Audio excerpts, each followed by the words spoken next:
The morning they leveled my cabin, I thought my heart stopped beating. I came up the gravel drive and found nothing but rubble-splintered wood, broken glass, and the twisted metal of the roof I'd nailed down with my own 2 hands. The bulldozer was still parked there, idling its blade, dripping with the remains of my wife's memory.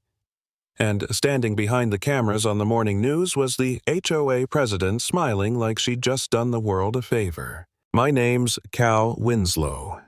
I'm 62, a retired Navy man, and for 18 years that little patch of land by the lake had been my peace. My wife Jenny and I picked it out long before anyone around here ever thought of forming an HOA. We dreamed about building a small cabin by the water, a quiet place for our last years together. She passed before she could see it finished, so I built it alone. Every nail, every board, every swing of the hammer was for her. When it was done, I raised an American flag on the dock and stood there for a long time, proud, thinking maybe finally I'd found a little peace. The next morning, a fancy envelope slid under my cabin door. Violation of Bylaw 7.3, obstruction of scenic view. Remove the flagpole within 48 hours or face a fine. I laughed. Used it to start the fire in my wood stove. A few days later, a golf cart came rattling down my drive. Out steps this woman, perfect bob haircut, clipboard, HOA logo on her shirt. Mr. Winslow, she says I'm Karen Dunst, president of the association. You're in violation of our bylaws. I told her politely, ma'am, I bought this land 18 years ago. You have no jurisdiction here.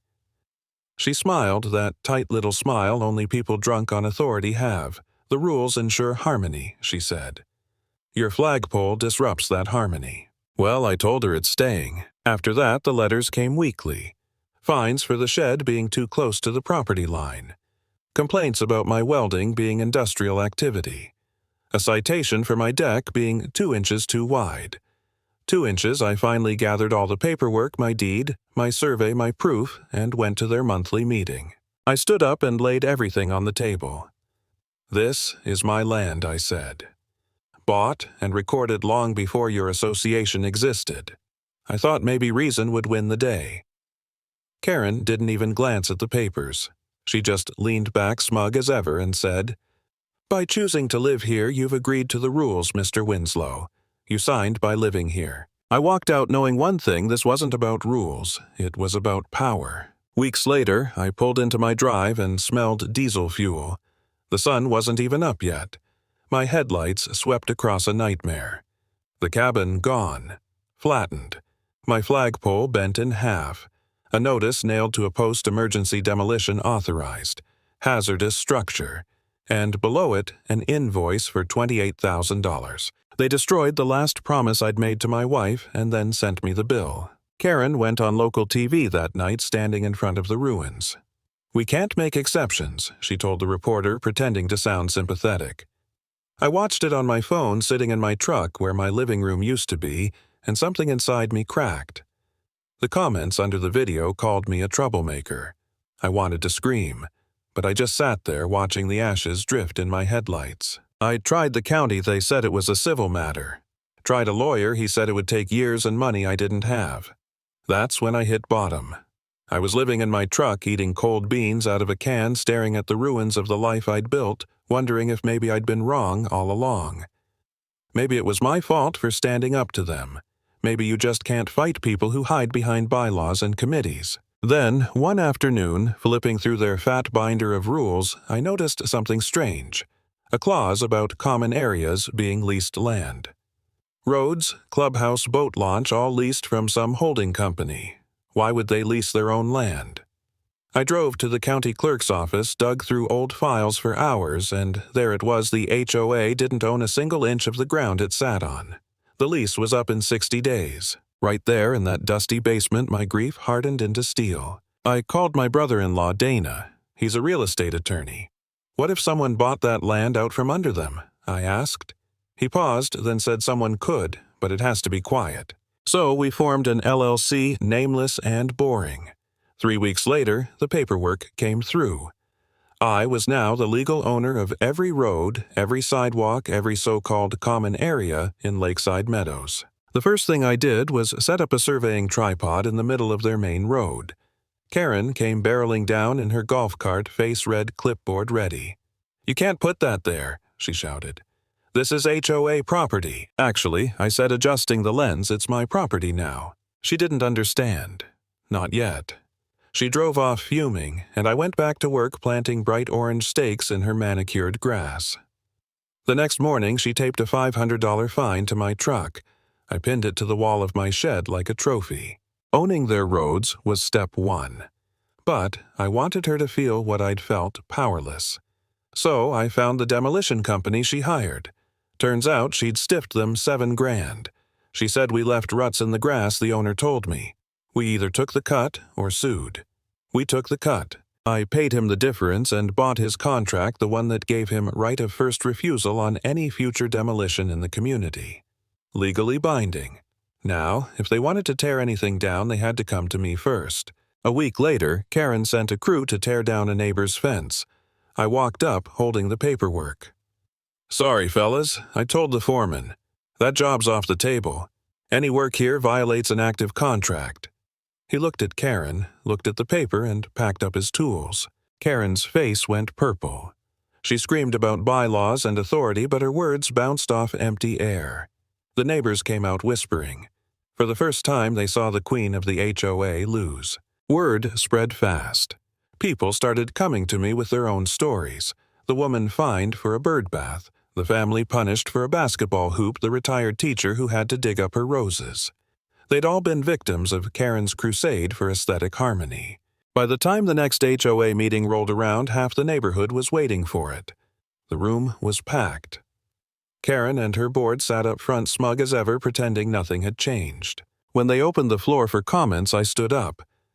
"Most of you know what happened to my cabin," I said. "What you don't know is that I've been busy." I let the silence stretch. "I've been buying land. The land your HOA sits on." Gasps, murmurs. Karen tried to interrupt, but I laid down the deeds one by one. "This," I said, pointing, "is the title for every road, every cul-de-sac, every piece of common ground. You've all been trespassing for weeks." The room erupted. Karen's face drained of color. "You're bluffing," she shouted. I unrolled a survey map across the table, highlighted in yellow. "This," I said, "is my property. And under bylaw 3.4c, any landowner may call a vote of no confidence in the current leadership. So, let's vote."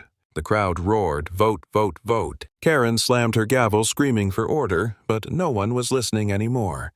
Her empire was cracking right there under the fluorescent lights. After that meeting, she got desperate. Anonymous flyers appeared on mailboxes calling me a predatory developer out to destroy the community. I ignored them.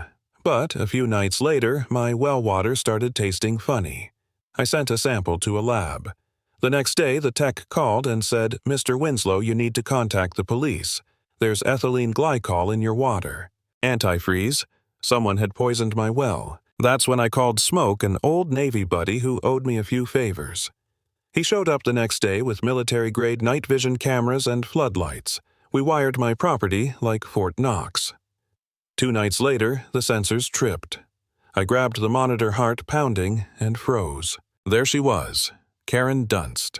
Hoodie, pulled tight, flashlight in one hand, camera in the other, creeping around my property like a raccoon. The floodlights blasted on, catching her face full on before she bolted. I didn't call the cops right away. I waited.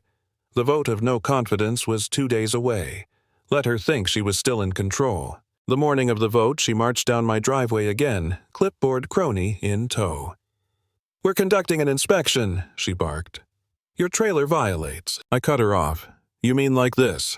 I held up my phone and played the video. Her face, glowing white under the floodlights, caught red-handed trespassing near my poisoned well. She went pale. Her assistant froze. I made 2 calls, first to the local reporter who'd covered my cabin's demolition, second to the sheriff. The reporter got there first. When the deputy pulled up, Karen tried to spin it. "He's harassing me. He's dangerous." The deputy watched the video, looked at me, then turned to her. "Ma'am," he said calmly, "you're under arrest for trespassing and water tampering." The click of those handcuffs was the sweetest sound I've ever heard.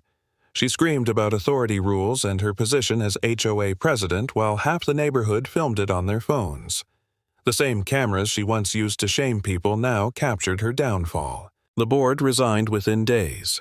The HOA dissolved within a month. The clubhouse went up for auction and I bought it not because I needed it, but because I wanted to make sure no one like her ever ruled from that building again. When the news crews left and the crowd faded, I stood alone in the same spot where my cabin used to be. The wind rippled across the lake and I thought about Jenny. She'd have laughed at the irony of it all that Karen's hunger for power had buried her own. In the end, I didn't just win a fight. I tore down a false kingdom built on arrogance and fear. Sometimes justice doesn't come from the law or the courts. Sometimes it comes from a man with nothing left to lose standing on his own land saying one simple word: enough.